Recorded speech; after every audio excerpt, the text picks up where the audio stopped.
நட்பு இயக்கம் மாணவர்கள் நூலக புத்தகங்கள் வாசித்தல் வெளிப்பாடு. சிவப்பு கம்பளம்.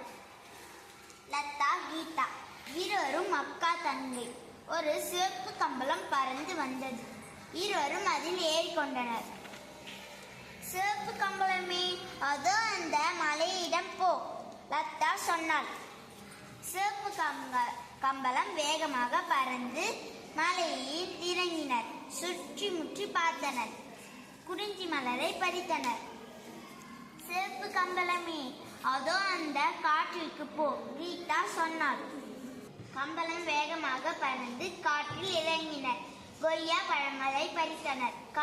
காட்டு விலங்கு சத்தம் கேட்டது.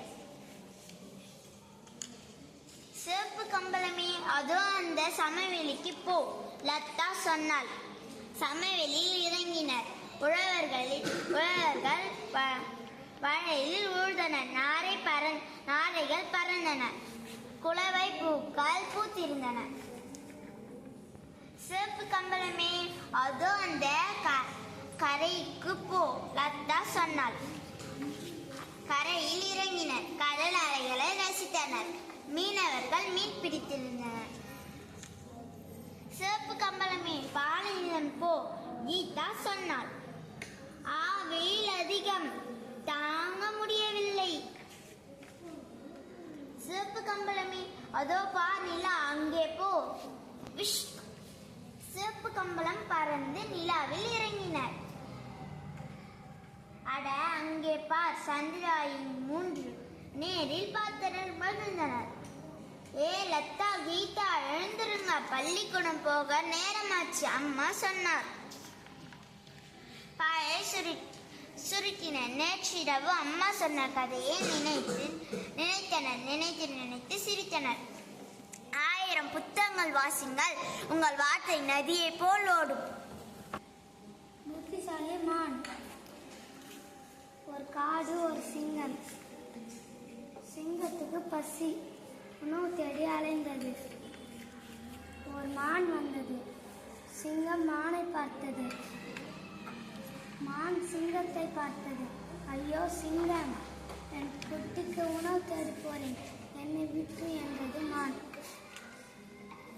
எனக்கு பசிக்குது, உன்னை விட மாட்டேன் என்றது சிங்கம். சரி, உனக்கு சாப்பிடுதானே வேணும், நான் ஒரு யோசனை சொல்கிறேன் என்றது மான். என்ன யோசனை என்றது சிங்கம். அதோ அங்கே பார், ஒரு கல் இருக்கா என்றது மான். ஆமா, பெரிய கல் இருக்கு என திரும்பி பார்த்தது சிங்கம். அதுக்கு பின்னாடி ஒரு கல் இருக்கு, அதை போய் தின்னு என்றது மான். சிங்கம் ஓடி போய் பார்த்தது.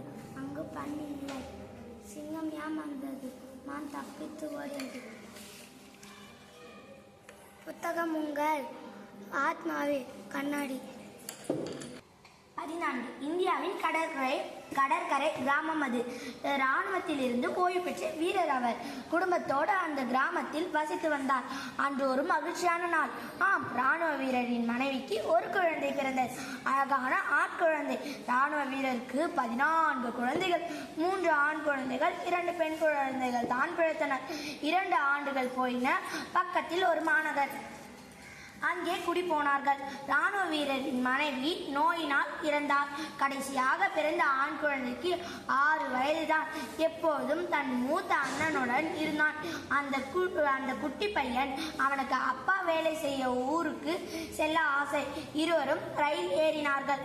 ரயிலில் வரும் செய்தியை தன் அப்பாவுக்கு கடிதம் மூலம் எழுதினார்கள். கடிதம் உரிய நேரத்தில் அவர்களின் அப்பாவுக்கு கிடைக்கவில்லை. எனவே அவர்களின் அப்பா அழைத்து செல்ல வரவில்லை. ரொம்ப நேரம் ரயில் நிலையத்தில் தனியாக நின்றனர். வண்டி ஒன்றை ஏற்பாடு செய்தனர்.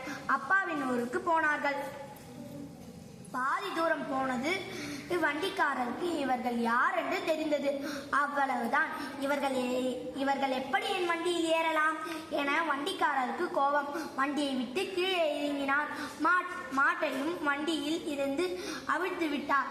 வண்டியை சாய்த்தார். உள்ளே உட்கார்ந்திருந்த இருவரும் சாலையில் விழுந்தார்கள். என் வண்டியை கழுவணும் என்றார் வண்டிக்காரர். எங்கள் ஏற்றியதால் வண்டியை கழுவணுமா? அதை பிறகு செய்து கொள்ளுங்கள். நீங்கள் வண்டியை ஓட்ட வேண்டும், நாங்களே ஓட்டிக்கொள்கிறோம்.